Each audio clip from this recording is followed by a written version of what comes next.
The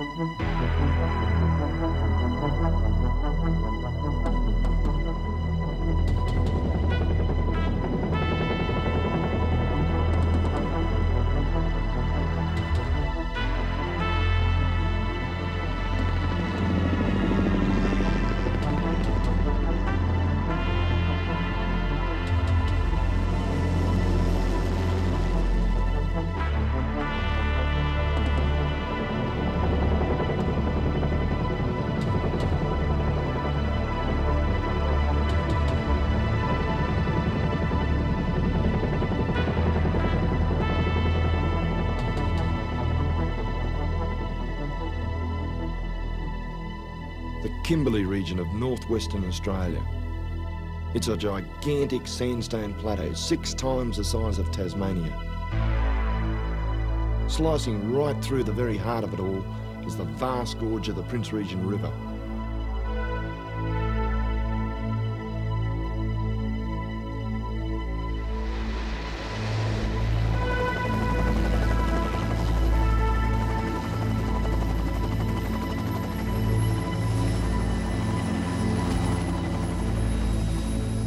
Because of the harshness of the land here, very few people have been through here, and some areas remain virtually unexplored. It's a trip that I've been looking forward to for a long time.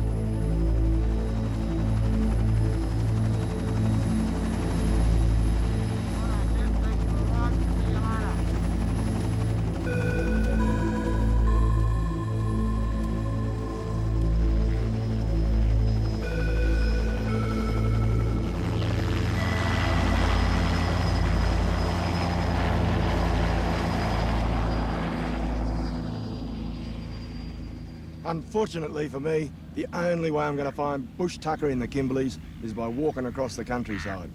He'll be back in a couple of weeks to pick me up the other end of the Prince Regent Gorge here. At least he tells me he will. He's a mate of mine, so I hope he turns up. But before I go, I've got something very special to show you just behind these sand dunes here.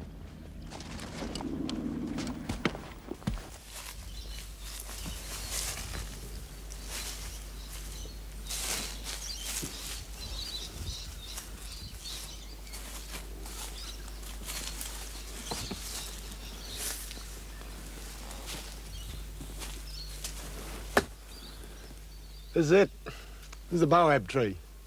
And I guess if anything's the symbol of the Kimberley country, it's got to be this fella here. They dump these nuts throughout the year all over the ground. And they're pretty interesting bits of kit too. Just have a listen. That's the nut inside rattling around. When we analyse this stuff here, we find it's got a pretty high level of vitamin C, ascorbic acid. And then we found after 4 and 5 years, when we analysed nuts again that were that old, that it was still hanging around in pretty good quantities. So basically what you've got here is a food time capsule, and a pretty good one at that. This fella stands alone by itself. A bit grotesque and all the rest of it, but he also is pretty majestic, I reckon. I'll break this open and we'll have a look inside. There we go. Oh, it's a bit mouldy and mangy. That's what you've got. A little bit shriveled up, this fella, at the moment. You split him in half, and you can eat this white pith here.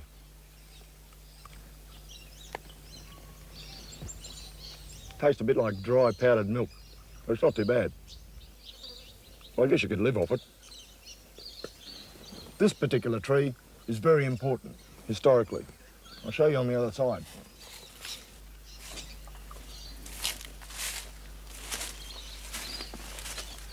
How about that? HMC Mermaid, 1820. That's 168 years ago. His Majesty's cutter. They put in here out in the bay, careening bay. They had to careen the boat, so they bunged it up there on the beach. I guess the sailors had a bit of spare time and put this in the tree. Funnily enough, the captain of the Mermaid, a bloke called King, reckoned that these trees were deformed by disease, and he had no idea that these nuts were a good source of food. And that was not an unusual mistake for those days.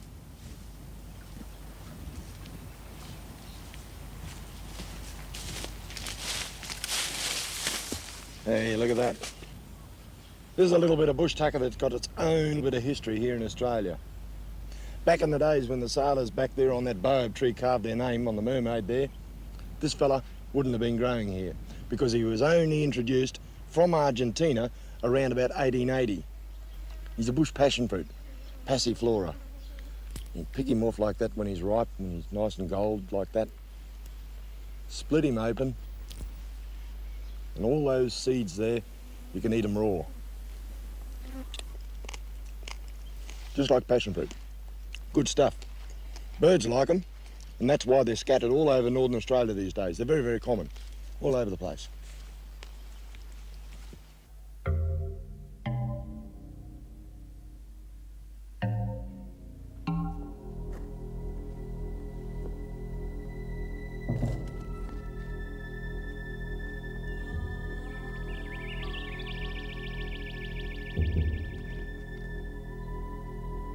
Of course, King and his men on the Mermaid were charting only the coastline.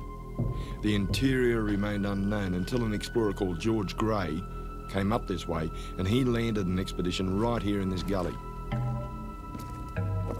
He was attempting to travel overland from here in the Kimberley all the way down to the Swan River, where Perth now stands. With him, he had sheep and ponies and dogs and all sorts of stores. Like most of the whitefellas who came up here, they had no idea how to live off this land. They drove their stock over these barren-looking rocks, and yet there was a bit of a feed right beneath their feet.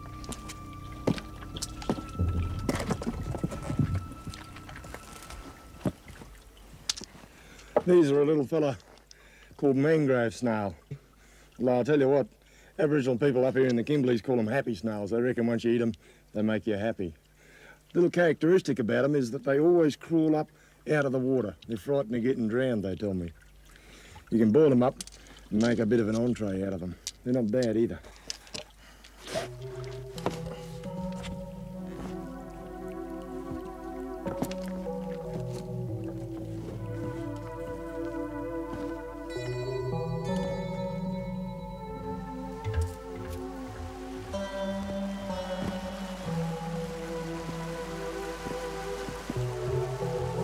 Gray, despite his courage, was no bushman. He never did complete his journey, and he was lucky to escape with his life. I'm going to try much the same sort of route, not to the Swan River, but right into the heart of the Kimberley. But unlike Gray, who tried it in the middle of the wet season, I'm doing it without the added problems of torrential rains, which makes this country virtually impassable.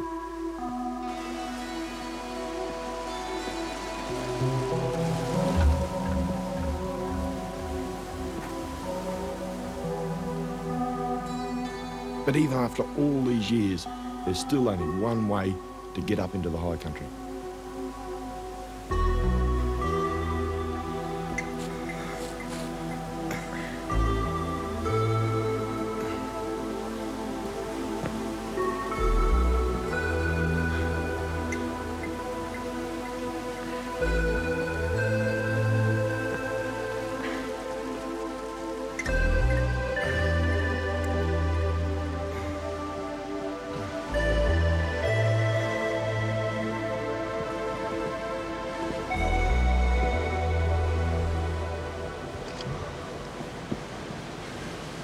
That's not a climb that I'd like to do every day of the week. But the one thing it does do for me is separate me from the saltwater crocodiles. There's no crocodile going to follow me up here. But this high country up here does have its rewards.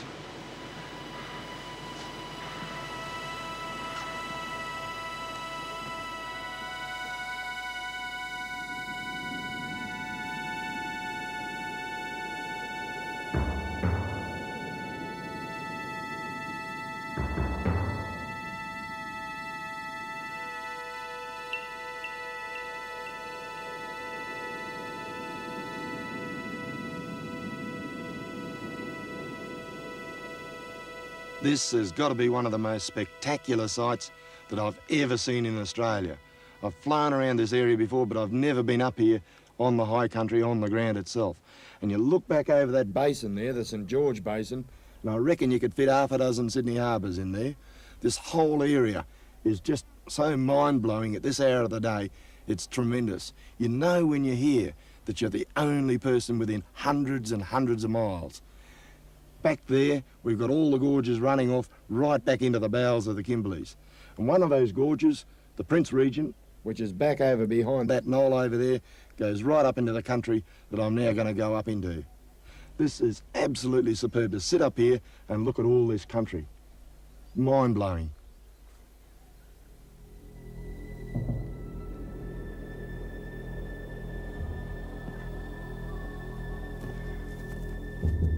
As George Gray tried to force his way across this country, he kept a journal. In it, he described the area as being ruins of hills composed as they were of huge blocks of red sandstone, confusedly piled together in loose disorder. And I reckon that pretty well sums it up. Gray would have found it very hard going. I don't envy him one little bit, particularly as he would have had no choice but to go up and down the gullies and the small valleys that crisscross the Kimberley. In these, he would have found the rocks giving way to areas of lush vegetation. And if he'd known what he was looking for, a few surprises.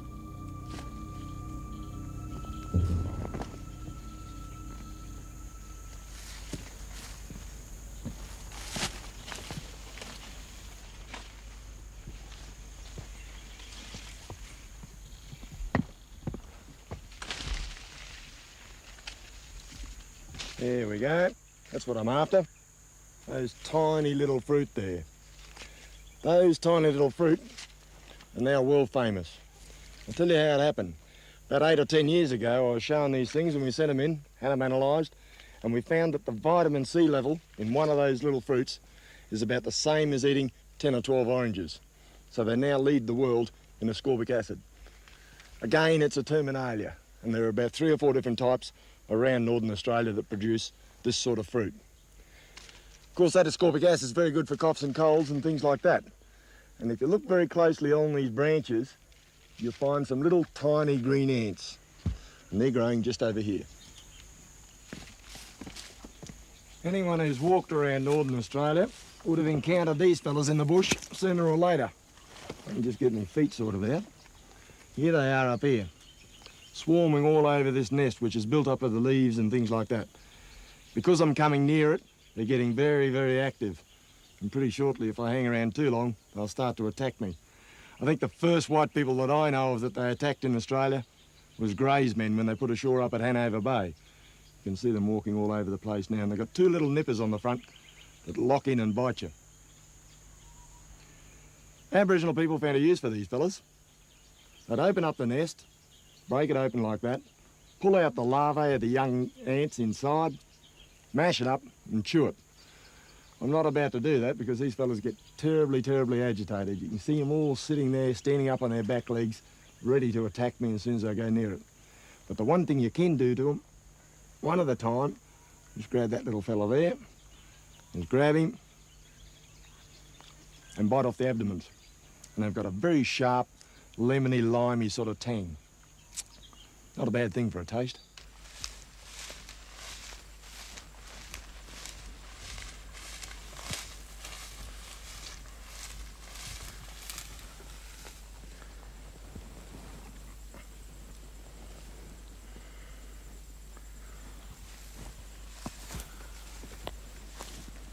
See this tall, skinny-looking turnout here?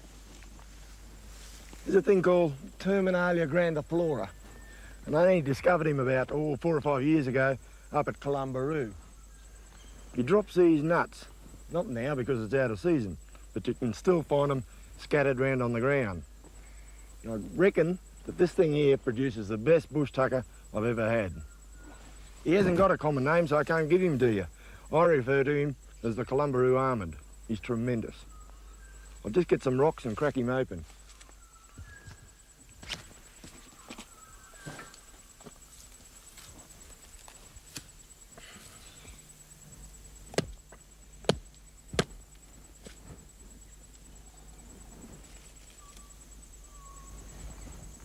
No good. Rotten. Try again. These things are pretty hard to crack open. But they're really worthwhile if you can get into them. There we go. You see that little tiny almond there?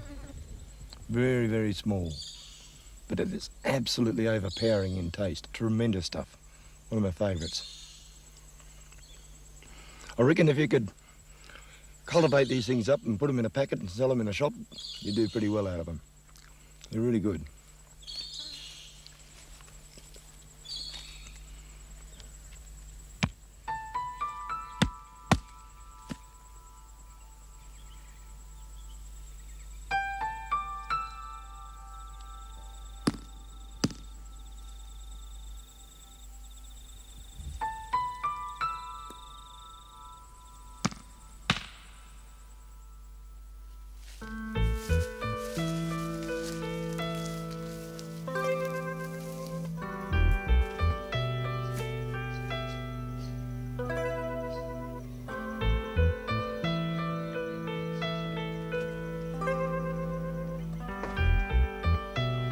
As well as food and water, you've also got to have shelter to survive in the bush. In this part of the world, that's not a problem at all. Small caves and rocky overhangs litter the countryside and make perfect overnight camps. But if you think you're the first person to pick a spot, then you're probably a few thousand years too late.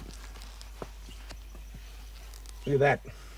That's not natural. That's been put there. All those grooves have been cut in there. Probably, I'd say, by this sharp-edged rock here. They'd work it up and down, establish the groove, and then use that groove to sharpen up spear points and things like that. It's an excellent rock surface for doing that sort of thing, because it's pure sandstone. Pretty interesting stuff. Hey, down here, what have we got? That's a baler shell. It's obviously been brought up from the coast and probably used for carrying water or something like that. Obviously the Aboriginals did the same trip and journey that I'm doing at the moment. It's had a bit of a break at one stage and they've fixed it up using beeswax or spinifex resin or something like that to stop it leaking. I'll leave him back here.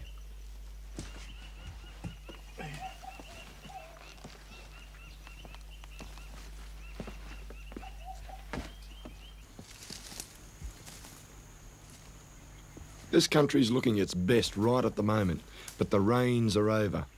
And pretty soon, it'll start to dry right out.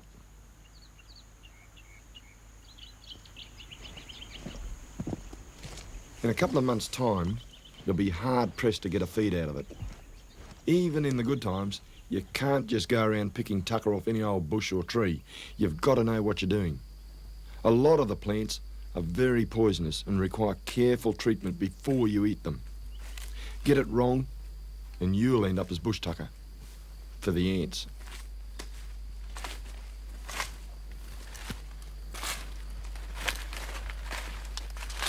There's a little baby pandanus growing here. Little spiral-shaped fella. That's why they call him the screw palm. I guess one day he'll grow up to be like his mother here. But that's not really what I'm interested in. What I'm after is this vine you can see curling its way around the trunk and coming all the way down to the ground. Because it's about to die off. And that thing under the ground is what we call a yam.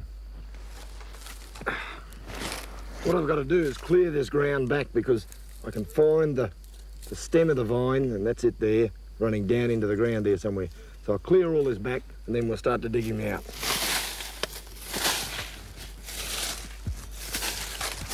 Okay.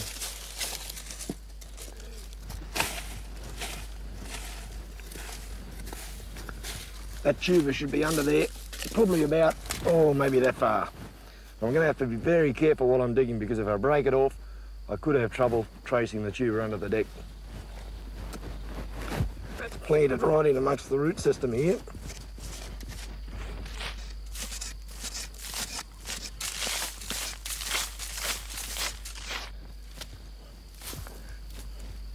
Ooh, there we go. Oh, that's only a little one.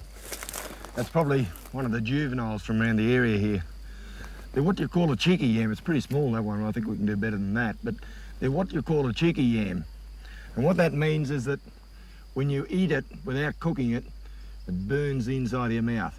So the only way to cook it is to roast it or perhaps boil it the same you would a potato. All this yam digging and that sort of thing is regarded in Aboriginal society as basically women's work. I was out the bush one time with an old fella and we found a yam vine just like this. I said to him, hey, what about we dig this one up? And he said, no, rubbish tucker, that one. Women's work. And walked away. We might do better down here.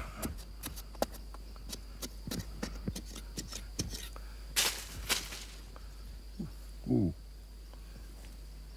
There we go.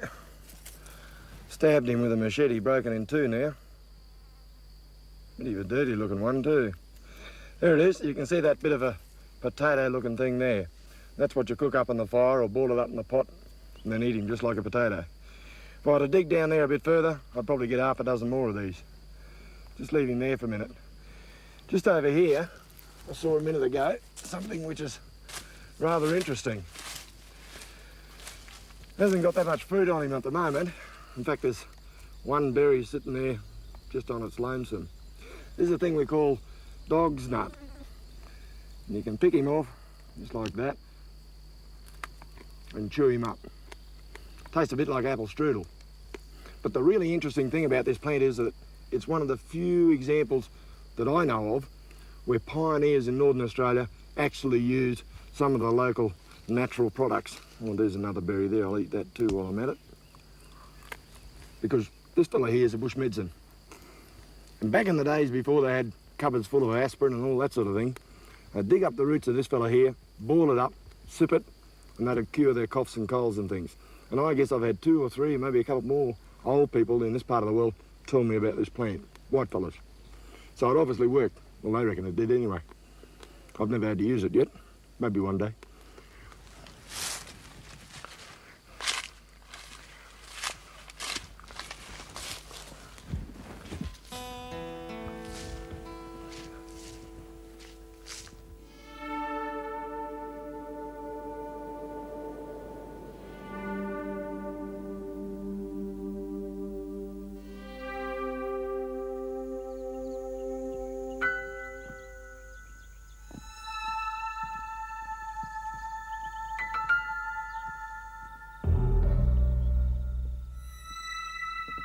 As you move deeper into the Kimberley, the sense of isolation grows. So few people have ever come here that the very solitude has preserved the whole area.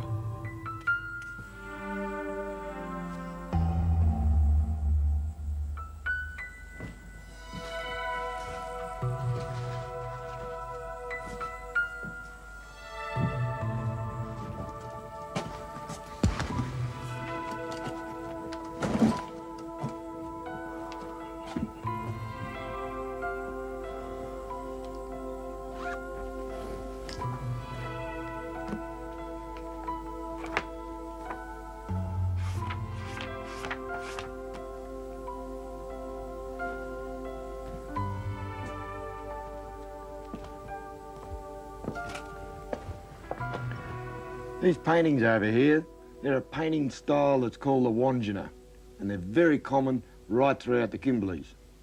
After Gray had been moving through this country for about 3 months, he found himself at this cave here. And in his journal, which I've got here, he reproduced a lot of the paintings that he saw inside the cave, including that lot up there at the end wall there. Even when Gray was here, they were very old. And I guess today they're showing the signs of wear and starting to fade quite a lot. The knowledge that the Aboriginals once held about this land is also fading away.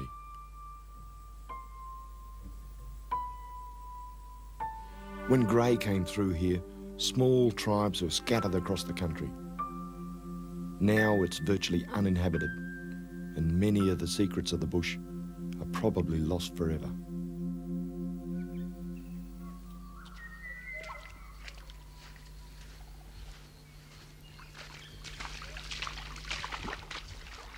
After about 3 months battling his way across the country, Gray gave up and returned back to the coast. He'd travelled only about 60 miles as the crow flies from where he'd started. But it was the lessons learnt from those old explorers that, with the aids of modern technology and maps, have enabled me to do in days what took him months.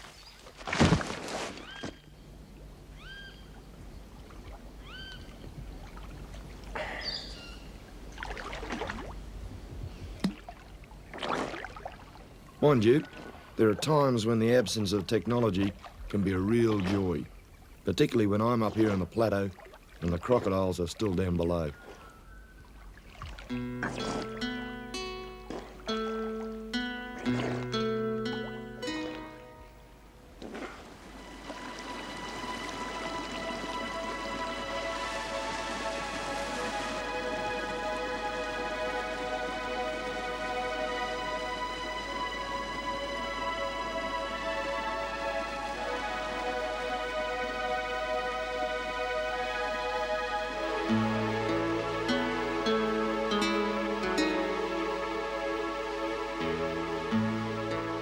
Most of the creeks and the streams around this part of the plateau take you back to one place, the Gorge.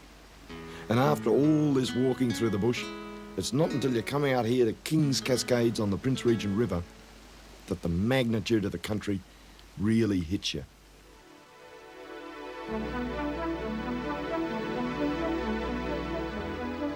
For me, it's nearly the end of the trip, but it's not going to be the last. There's so much to explore here, so much to find. I haven't even seen half of it yet. This is the real country of the Dreamtime, a place which is ruled by the sun and the wind and the rain, and certainly not by us.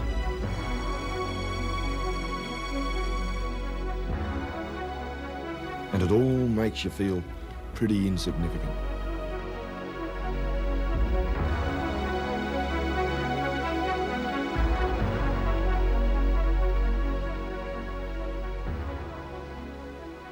Well, this is it.